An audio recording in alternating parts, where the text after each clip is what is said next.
the real reason why a lot of people will take the mark of the beast. Revelation 13, 16 and 17, King James Version.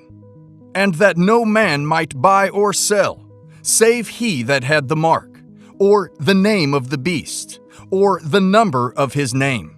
And that no man might buy or sell, save he that had the mark, or the name of the beast, or the number of his name. You know, when reading the book of Revelation, we read about the mark of the beast, and that people will worship the beast, and we automatically think that these signs will all happen overnight. But the truth is that it won't happen overnight. The spirit of the Antichrist is already at work. The god of this world is already at work, and that is what the Bible tells us. 2 Corinthians 4:4. The god of this age has blinded the minds of unbelievers, so that they cannot see the light of the gospel that displays the glory of Christ, who is the image of God. 1 John 4:3. But every spirit that does not acknowledge Jesus is not from God. This is the spirit of the Antichrist, which you have heard is coming, and even now is already in the world. If you ask anyone around now that if the Antichrist comes back with the mark of the beast, or if the time for the mark of the beast comes, will they receive the mark? The answer you will hear from most people is no. We know what the mark signifies. We know what it means, and we know where it is coming from. So I always used to ask myself, why on earth will anyone take the mark? Because it doesn't make sense to me. Why would anyone take it? How will the Antichrist and the devil plan out their recruitment for their mark? What approach will they use to get people to accept the mark? There are two major ways the devil will do this, and we will explain the two ways and how they are working in the world today. The two major ways are deception and idolatry. These are the plans of the devil to make people collect the mark of the beast. Now, how are these things playing out today? Let's look at deception. The first approach of the devil on any occasion is deception. There is a reason why Jesus called this being the father of lies. We know about technologies and those who invented them. Satan invented lies and deceit. John 8:44, King James Version. Ye are of your father the devil, and the lusts of your family ye will do. He was a murderer from the beginning, and abode not in the truth, because there is no truth in him. When he speaketh a lie, he speaketh of his own words, for he is a liar, and the father of it. One of the primary tactics of the devil is deceit. In the Garden of Eden, he used deceit. He tried it on Jesus, but failed. He will, and he is, using the same method today in the world. When the Antichrist comes and takes center stage, he won't come with red eyes and horns poking out of his head. He will come as a man of peace. He will deceive the world into believing that he is the solution to all the world's problems. And that is the deception he will come with. He won't let his true intention be known initially. The world will trust him, exalt him, uplifting him. The kind of approach he will come with will make people worship him. He will do things that others cannot do. He will bring solutions that others cannot. He will bring peace where others have failed. 2 Thessalonians 2:3 and 4. Let no man deceive you by any means, for that day shall not come, except there come a falling away first, and that man of sin be revealed, the son of perdition, who opposeth and exalteth himself above all that is called God, or that is worshipped, so that he, as God, sitteth in the temple of God, shewing himself that he is God. The Antichrist will speak evil against God. He will say many bad things about God, just to deceive people, so that they can worship him. The Antichrist will shift the focus of people from God to himself.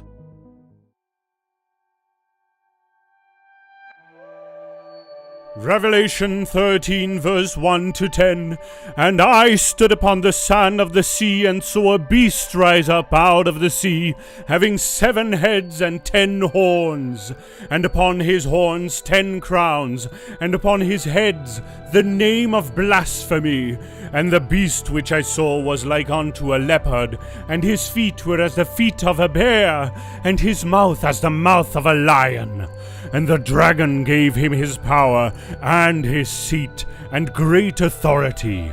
And I saw one of his heads as it were wounded to death, and his deadly wound was healed, and all the world wandered after the beast.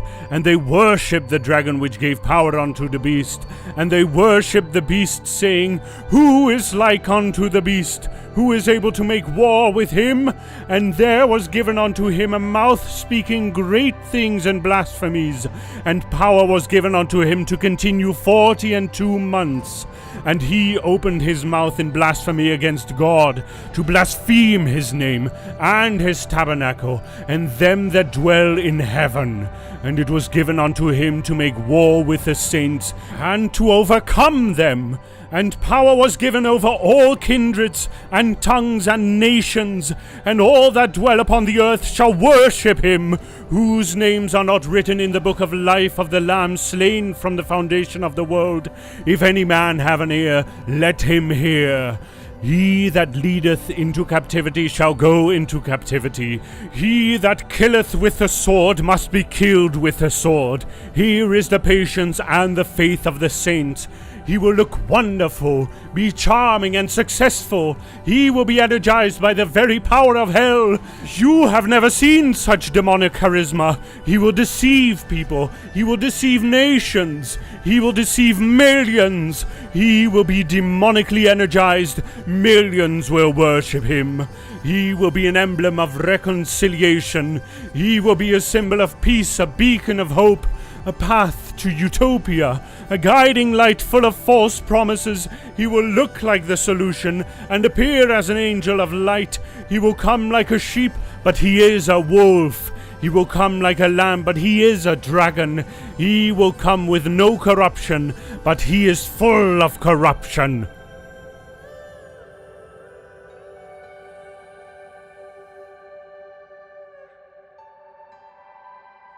The devil has real power. However, his power is nowhere near to the power of God. But nevertheless, he is a powerful being that should not be underestimated. After all, he is formally one of God's highest angels and has the power to deceive and to emulate miracles. The second is material things. The devil will offer many people material things. Tell me, who doesn't want to have a good life? Is there anyone on earth who would not want to become a billionaire? The devil knows this, and he will use the material things that will not last to deceive people into following the wrong path. Revelation 13, 16 and 17. And that no man might buy or sell, save he that had the mark, or the name of the beast, or the number of his name. And that no man might buy or sell, save he that had the mark, or the name of the beast, or the number of his name. Without the mark, people will not be able to buy or sell. This is one of the reasons why people will take the mark. Moving on to idolatry. The second method is idolatry, and this will come after people have been deceived. This is when you will see people worshiping other people. The Antichrist will be an idol, a celebrity when he comes. This man will be loved. He will be utterly adored by the world. Now I want to ask you a question. Don't you think the world is ready for him? We often sit in front of the television and watch movies. We watch sports. We see many things on the television and we love them. There are some musicians that we love, There are many sports people that we love. I am not saying that we should hate them. It is not bad to love the sport or the sports people, but it has gotten to a point where many people worship these artists or these athletes. There are basketball players that people bow to when they slam dunk. There are soccer players that people or the fans always bow to when they score. These things leave you wondering, how have we gotten to this stage in the world? People now worship other human beings. You see concerts full of tens of thousands of people chanting a person's name, exalting that person, uplifting that person, literally thousands of people screaming someone's name. You say that that is not worship? Yes, it is. Look at the lyrics of a song we sing in praise and worship. For example, look at that song, "Let Your Living Water Flow." Jesus, Jesus, Jesus, sing to the Father, Father, Father, Father. A song exalting the name of Jesus, but now you see people exalting other humans. It is idolatry. You see celebrities walking on the street and people are literally fainting at the sight of them. 2,000 years ago, idols were graven images and massive statues that people would bow down to and worship. But the devil moves with the time. We are now too sophisticated to be bowing down at some wooden statue. So modern day idols for us are celebrities. You should never sleep as a Christian. You shouldn't think that the plan of the man of sin will come only after the rapture or sometime later in life. John shared the revelation coming from the sea and the beast coming from the land. In 2 Thessalonians 2, the Bible was talking about a particular man called the man of sin. He was also called the son of perdition.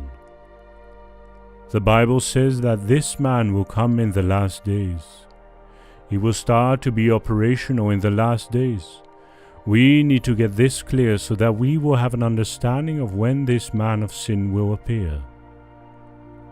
Verse 3 says, "Let no man deceive you by any means, for that day shall not come, except there come a falling away first, and that man of sin be revealed, the son of perdition."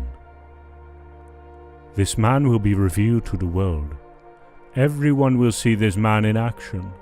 What will this man of sin do? Verse 4 continued, "Who opposeth and exalteth himself above all that is called God, or that is worshipped, so that he as God sitteth in the temple of God, shewing himself that he is God." Now we have seen that he has the same attributes of the beast that was mentioned in the book of Revelation 13. This man will speak blasphemy. He will position himself as God so that people will be able to worship him. When will this man start his work? When will people start working for him? Is it after the coming of Christ or now? 2 Thessalonians 2 verse 7 gave us the time when this man of sin will start his work. The NIV says, "For the secret power of lawlessness is already at work, but the one who now holds it back will continue to do so till he is taken out of the way." We must be truthful to ourselves. The spirit of the Antichrist is already amongst us. He is already working, and we are not seeing it.